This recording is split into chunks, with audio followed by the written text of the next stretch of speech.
মুন্সিগঞ্জের সিরাজদি খানে গরু চুরির ভিডিও বাংলাদেশ প্রতিদিনে প্রচার হওয়ার পর যুবলীগ নেতা সোহেল সহ দুজনকে গ্রেফতার করেছে পুলিশ। শনিবার রাতে ক্যারাইন ইউনিয়নের হাজিগাঁও এলাকা থেকে তাদের আটক করা হয়।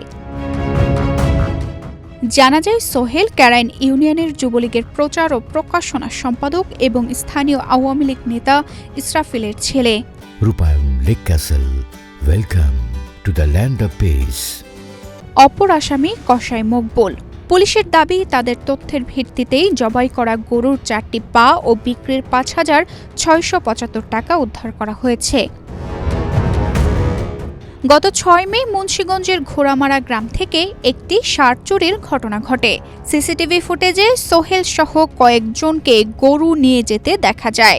পরে ভিডিওটি ভাইরাল হলে পুলিশ অভিযান চালিয়ে তাদের গ্রেফতার করে। সিরাজদি খান থানার ওসি আব্দুল হান্নান জানান, আসামিদের আদালতে পাঠানো হয়েছে। তানজিদা রহমান, ইনায়া, বাংলাদেশ প্রতিদিন।